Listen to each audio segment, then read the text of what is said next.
आपके साथ अनुष्का राय और आप देख रहे हैं एमपी टुडे न्यूज।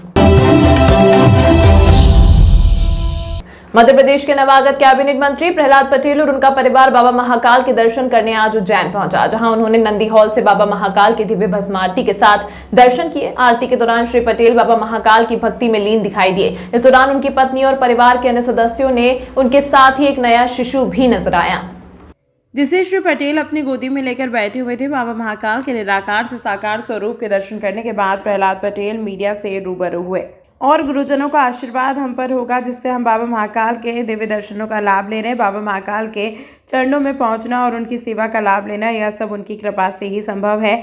हम सब बाबा महाकाल से मांगने आते हैं। मैं चाहता हूं कि मध्य प्रदेश देश के सर्वोच्च राज्य में उच्च कोटि का राज्य बने।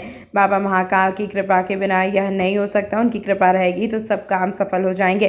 परिवार सहित बाबा महाकाल के दर्शन करने पर आपने कहा कि यह सनातन का संस्कार है। मैं अपने जीवन में कभी भी किसी भी मंदिर में दर्शन करने अकेले नहीं गया। विवाह हुआ है तो सपत्नीक ही सभी धार्मिक स्थलों पर दर्शन करने गया, और कभी ऐसा मौका भी आया तो पहले पत्नी से फोन पर अनुमति मांगी, उसके बाद मंदिरों में दर्शन किए। की बात ये हमारे पुरखों की पुण्याई होगी। हमारे गुरु महाराज परम पूज्य श्री जी की कृपा है कि महाकाल के चरणों में पहुंचना और उनके सेवा में शामिल होना और दर्शन करना, ये सब कृपा से ही संभव है।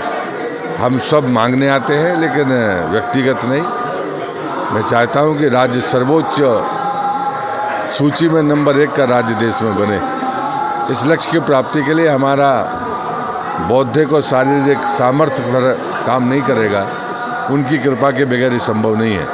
उनकी कृपा मिलती रहे और हम अपने लक्ष्य को प्राप्त करें, ये उनसे चरणों में निवन है।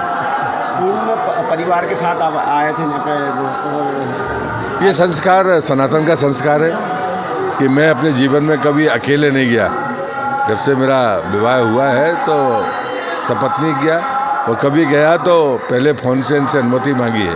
ये मेरे गुरु महाराज ने कहा है, तो इसलिए परिवार के साथ बच्चों के साथ में हूँ, ये उनकी कृपा है। इस अंक में फिलहाल इतना ही। अगले अंक में आपसे फिर होगी मुलाकात। तब तक के लिए नमस्कार।